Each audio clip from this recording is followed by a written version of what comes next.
and this is Almost Vegan, and I'm back.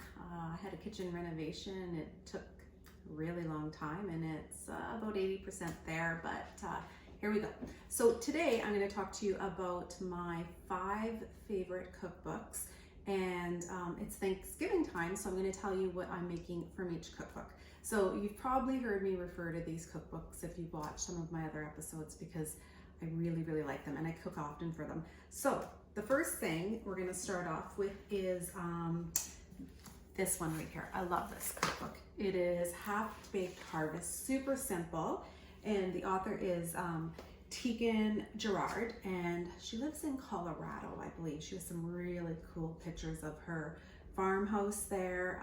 She's a very plant-forward based chef, but this is not a vegan book. There's lots of cheese, there's meat, there's all kinds of things. But I've cooked a lot of things from this cookbook, but for Thanksgiving, this is one of my favorites.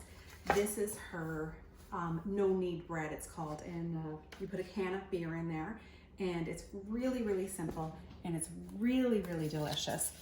My husband spent weeks and days trying to perfect his sourdough bread. Was not successful, and I was able to whip this baby up in no time flat. I actually make 2 loaves at a time because they're small loaves, so they're perfect for a small family. And it's really, really simple and really, really delicious. Also, if you are going to cook from this cookbook, a couple other really great recipes are the golden butternut squash. So delicious. I'll show you with a picture. It looks exactly like this. And these are roasted pumpkin seeds and fried sage, and you'll never go back. It's really, really delicious. What else do I love in this one? Oh, there's so many good things. The extra saucy coconut fish curry, delicious.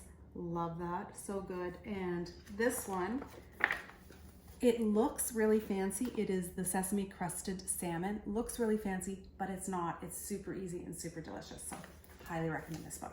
So I'm making the bread from this book for Thanksgiving.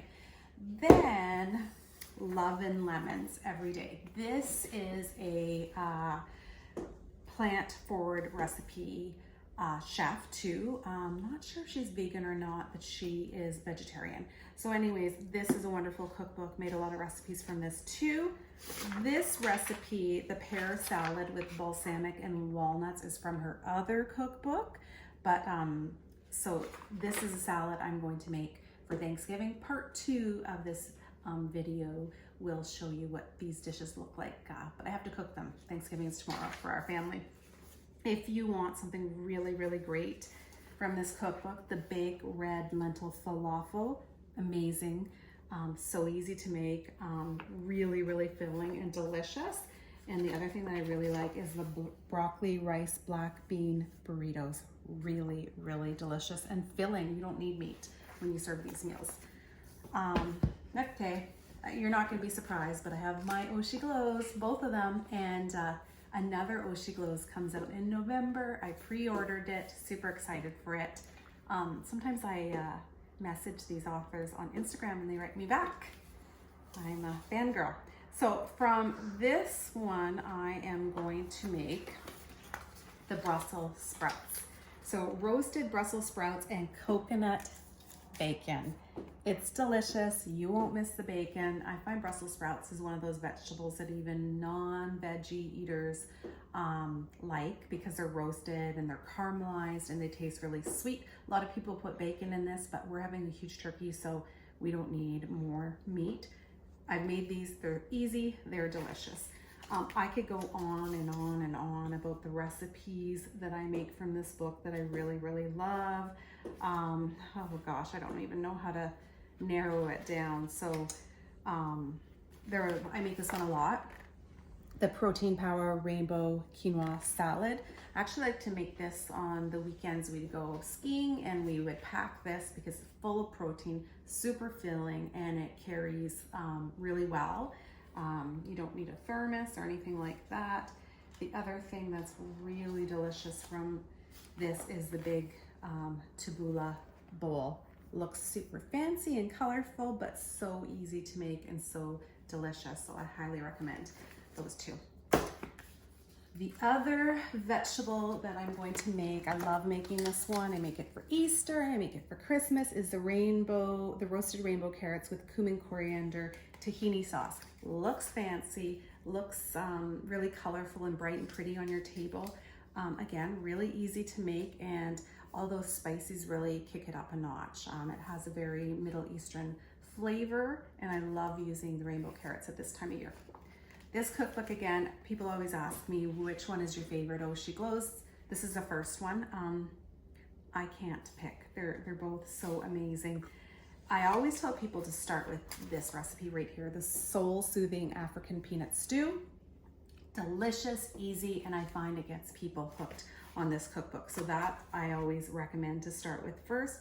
Of course, you know how I feel about the granola bars. This recipe right here for cookies. If you want some healthy cookies, I'm actually going to feature this on one of my episodes soon. But these cookies are made with no refined sugar and no white flour. So you actually make the flour out of ground up almonds and ground up oats, and these are called the crispy almond butter chocolate chip cookies. Amazing. They always turn out.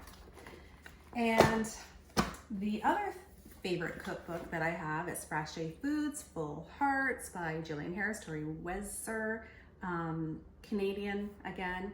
I am going to make a pecan pumpkin pie. Now this one is really delicious because it doesn't have like a lot of sugar in it, and it doesn't have a lot of dairy. It doesn't have the evaporated milk that a lot of pumpkin pies have. It actually has cashew milk, which might sound like it's complicated, but it's not. All you do is soak raw cashews for 4 hours, and then you blend it up, and that's kind of like the milk that you use. And the crust is super delicious too because it's like pecans and brown sugar.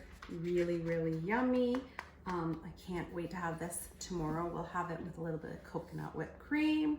I won't even tell my daughter that it's coconut whipped cream because she probably won't even notice. The other thing that I'm gonna make, here's my Thanksgiving menu. So we're having turkey with sage and cranberries. We're having farmhouse herb stuffing. Trying to think where I got that recipe, but I always buy the stuffing bread in the full loaves at Metro or Rome's or something like that. We're having the bread, we're having cranberries. I always like to make cranberries sauce from scratch. I don't like the canned stuff because it's super easy to make the cranberries, and I just put a little bit of orange zest in it. And we're having the Brussels sprouts, we're having the rainbow carrots, pecan pumpkin pie, and I have a lot of lavender in my garden right now, so I'm making a lavender honey gin fizz.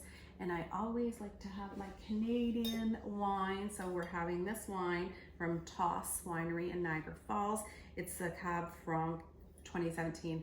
Delicious. So this is what we're having for Thanksgiving. Cooking begins right after this video, and part 2 is coming your way. Hope everybody has a wonderful Thanksgiving.